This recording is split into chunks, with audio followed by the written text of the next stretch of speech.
আজকে স্পন্দনের 10 বছরের জন্মদিনের একটা ছোট্ট মতন পার্টি অ্যারেঞ্জ করেছি, শুধুমাত্র স্কুলের যে কয়েকজন বন্ধুবান্ধব আছে তাদেরকে নিয়ে। এখানে তো বার্থডে পার্টিগুলো একটু অন্যরকম হয়, মানে এখানে পেরেন্টসরা থাকে না, শুধু বাচ্চাদের নিয়েই হয়। তো ওই স্কুলের কয়েকজন বন্ধুবান্ধব নিয়ে ছোট্ট একদম আয়োজন, বিশেষ কিছু না। এখানে যেরকম হয় সবাই করে থাকে সেরকমভাবেই আমরা করছি। করব না এরকম চলছিল আর কি, কারণ সময় খুব কম পেয়েছি আমরা সব কিছু অ্যারেঞ্জ করার। তো আমরা মোটামুটি রেডি হয়ে গেছি সবাই, এবারে বেরোবো। তো যাই হোক, আজকের বার্থডেটা কীরকমভাবে আমরা সেলিব্রেট করলাম, কি কি হলো না হলো আপনাদের সঙ্গে শেয়ার করব। এই যে আমাদের বার্থডে বয়, 10 বছর কমপ্লিট হলো। এবার বলো কীরকম লাগছে, এক্সাইটমেন্ট কেমন? আমার ভালো লাগছে, আমার বন্ধুরা সব আসবে, মজা করব।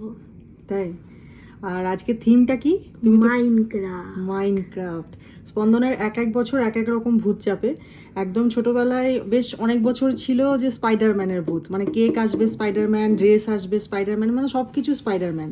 তারপরে সেই ভূতটা নেমে হলো রোনাল্ডো, কেকটা রোনাল্ডোর এলো, ফুটবল এলো, মানে অনেক কিছু এরকম হলো। এখন এই বছরের ভূত হচ্ছে মাইনক্রাফট।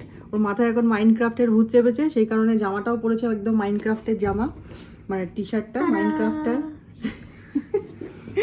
তো দেখা যাক এর পরেরগুলো আবার কোন কোন ভূত ওর মাথায় চাপে, সেই অনুযায়ী আমাদেরকে অ্যারেঞ্জ করতে হবে। তো চলুন দেখা যাক কি কি হয় আজকের বার্থডে পার্টিতে। এই জায়গাটা হচ্ছে দুবাইয়ের সিটি সেন্টার মল, আর এই মলের ভেতরেই একটা জায়গা আছে যেখানে সবাই বার্থডে পার্টি করে।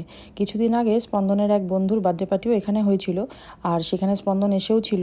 সে কারণে জায়গাটা আমরা দেখে গেছিলাম, জায়গাটা কিন্তু আমাদের খুব ভালো লেগেছিল। কারণ দুবাইতে বেশিরভাগ বার্থডে পার্টিগুলোতেই পেরেন্টসরা থাকে না, কিন্তু পেরেন্টসদেরকে তো আসতেই হয় বাচ্চাদেরকে ড্রপ করার জন্য বা পিক আপ করার জন্য। সেই কারণে পেরেন্টসরা কোথায় সময় কাটাবে, তাই সেই সমস্ত ভাবনা চিন্তা করেই এই জায়গাটা সিলেক্ট করা হয়েছিল। আর এই জায়গাটা বেশ অনেকটাই বড়, অনেকগুলো পার্ট আছে, একসঙ্গে 2-3টে বার্থডে পার্টি আরামসে চলে। প্রথমে ভেবেছিলাম বাচ্চাগুলোকে সবাইকে বাড়িতে ডাকবো, আমাদের বিল্ডিংয়ে বেশ অনেক বড় জায়গাও আছে, আর বিল্ডিংয়ের মধ্যেই 2টো রেস্টুরেন্টও আছে। তারপরে ভাবলাম যে না থাক, বাইরেই করি। এই রুমটা আমাদের দিয়েছে, এখানে কেক কাটিং হবে, বাচ্চারা সব বসে খাওয়া দাওয়া করবে। আর অন্যদিকে আছে ওদের খেলার জায়গা। তো আমরা এই সব কিছু 3 ঘন্টার জন্য বুক করেছি, কেউ 1 ঘন্টার জন্য বুকিং করে, কেউ 2 ঘন্টার জন্য করে। আর আমরা 3 ঘন্টার জন্য বুকিং করেছি, কারণ বাচ্চারা দৌড়ঝাঁপ করে এসে একটু বসবে, তারপর খাওয়া দাওয়া করবে, ওদের জন্য একটু সময় দিতেই হবে। দুবাইতে বার্থডে পার্টি করার জন্য এরকম প্রচুর ভেন্যু থাকে। তো এই ভেন্যুগুলোতে করার একটাই সুবিধে হচ্ছে এরা ভীষণ প্রফেশনাল, সমস্ত কিছু খুব সুন্দরভাবে অ্যারেঞ্জ করে। আর বার্থডে চলাকালীন একজন হোস্ট থাকেন যিনি পুরো ব্যাপারটাকে ম্যানেজ করেন। তার সঙ্গে এই যে প্লে জোন রয়েছে বা বিভিন্ন অ্যাক্টিভিটি রুম রয়েছে, এখানেও কয়েকজন করে গার্ড থাকেন বাচ্চাগুলোকে কন্ট্রোল করার জন্য। তবে এই সব জায়গায় পার্টি করলে মিনিমাম 10টা বাচ্চা তো থাকতেই হবে। তো আমাদের স্পন্দনকে নিয়ে মোট 11 জন বাচ্চা রয়েছে। তবে আমাদের পার্টিটা এই জায়গাটাই হবে না, আর একটা অন্য সাইডে দিয়েছে। চলুন আমাদের পার্টিটা কোন দিকে হবে সেই জায়গাটা একটু ঘুরে দেখে আসি। এই যে প্রিজন আইল্যান্ড, এর ভেতরে বাচ্চারা সবাই গিয়ে খেলা করবে। সব বাচ্চারা তো এখনও এসে পৌঁছায়নি, আর পার্টি স্টার্ট হবে 5টা থেকে। আমাদের দেশে একটা জিনিস লক্ষ্য করে দেখেছি, কাউকে ইনভাইট করলে টাইম হয়তো দেওয়া আছে 6টায় বা 7টায়, কিন্তু আমরা সেখানে পৌঁছোই হয়তো একটু লেট করে। কিন্তু এইখানে লক্ষ্য করে দেখেছি টাইম মানে টাইম, যেহেতু এখানে সব কিছু সময়ের মধ্যে বাঁধা।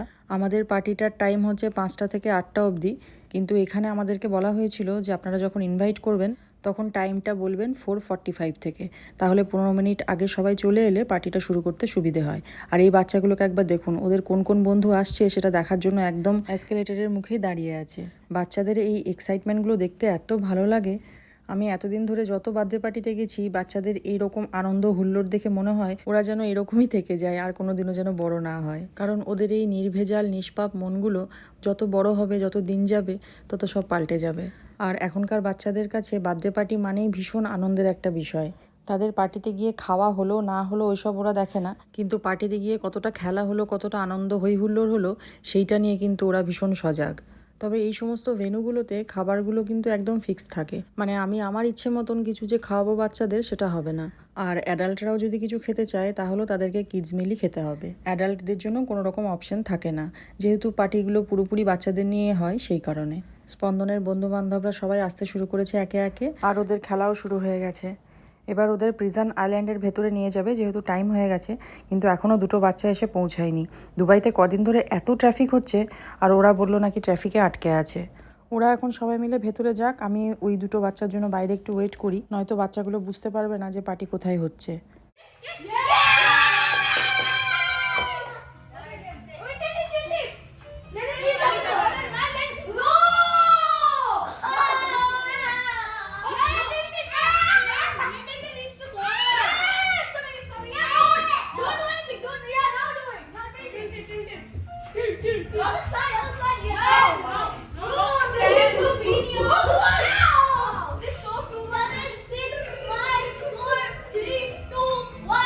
এদের দুটো টিমে ভাগ করে দেওয়া হয়েছে। একটা টিমে হাজব্যান্ড রয়েছে ওদের টেক কেয়ার করার জন্য, আর এদের টিমে রয়েছি আমি। কারণ এরা এত হুড়োহুড়ি করছে, এদেরকে কন্ট্রোল করা যাচ্ছে না।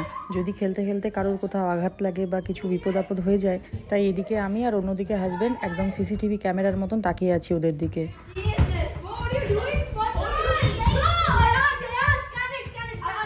এদিকে এই রুমটা হচ্ছে একদম আঁকাবাঁকা, মানে আমরা সোজা হয়ে কেউই দাঁড়াতে পারছি না। আমি তো একদম দেওয়ালে সেটে দাঁড়িয়ে আছি, আর হাঁটা চলা করলেই মাথা ঘুরছে। ওদিকে বাচ্চাগুলোকে দেখলেই বুঝতে পারবেন, একদম চুম্বকের মতন সবাই একসঙ্গে আটকে আছে।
আমি যখন এদের কোনো বার্থডে পার্টিতে যাই আর এই বাচ্চাগুলোর দৌরাত্ম দেখি, আমি শুধু একটাই কথা ভাবি যে এদের টিচার্সরা কী করে এদেরকে সামলায়। আমার তো ওদের চিৎকারে আর দৌরাত্মতে মাথা খারাপ হওয়ার জোগাড়।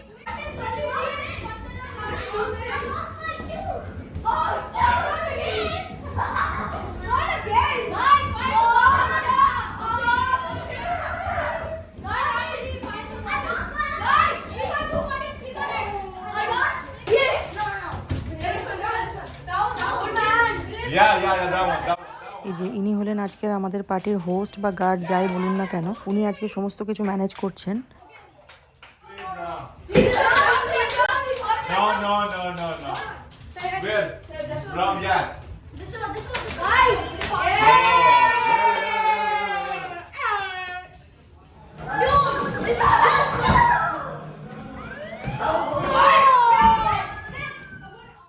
দু ঘন্টা ধরে ওরা প্রচুর খেলাধুলা করেছে, প্রচুর দৌরাত্ম্য করেছে আর চিৎকার করেছে। এখন নিজেরাই বলছে আমরা এক্সস্টেড। ওদের এখন একটু বসিয়ে রেখেছি, বললাম একটু রেস্ট নাও, তারপরে খাবার দেওয়া হবে, নয়তো সব কটা বমি করবে।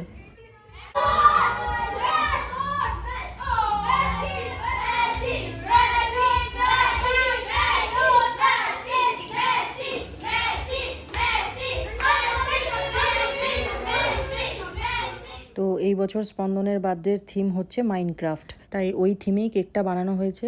তবে কেকটা কিন্তু খুব সুন্দর বানিয়েছে। স্পন্দন গুগল থেকে ফটো সার্চ করে ঠিক যেরকম ওদেরকে পাঠিয়েছিল, একদম এক্স্যাক্ট ওই রকমই কেক বানিয়ে ওরা পাঠিয়েছে। কেকটা কিন্তু বেশ সুন্দর দেখতে লাগছে, তাই না?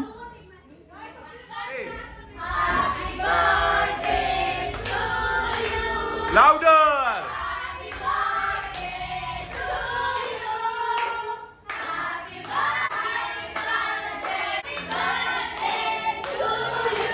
Guys, clap, clap, clap.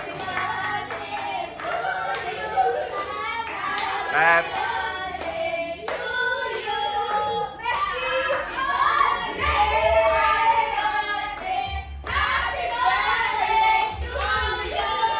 Okay.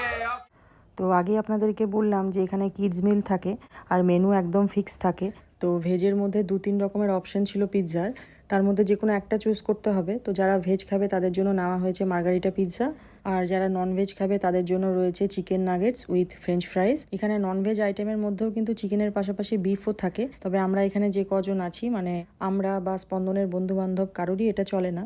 আর এখানে সবার জন্যই রয়েছে juice.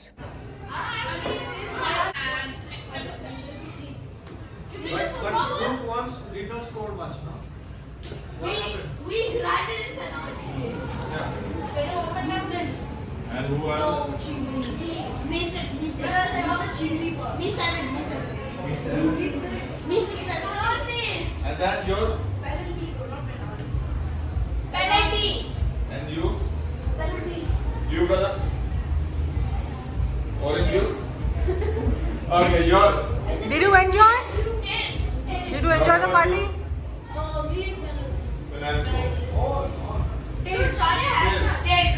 You. Wow. That's impressive. What about the Joker? You second group has played many a times. খাওয়া দাওয়া তো সবার কমপ্লিট, এবার সবাইকে হাতে হাতে রিটার্ন গিফটগুলো দিয়ে দেওয়া হচ্ছে। আমার ছেলে আবার এই বার্থডে পার্টিগুলোতে রিটার্ন গিফট দেওয়া হয় বলে কোনো বার্থডে পার্টি মিস করতে চায় না। এখন কে কোন কালারের লাঞ্চ বক্স পেয়েছে, কে কোন ফ্লেভারের চিপস পেয়েছে, সেই নিয়ে এখন ডিসকাশন চলছে ওদের মধ্যে। যাই হোক, আজকের দিনটা তো খুবই ভালো কাটলো আমাদেরও, তার সঙ্গে সঙ্গে স্পন্দনের বন্ধুদেরও।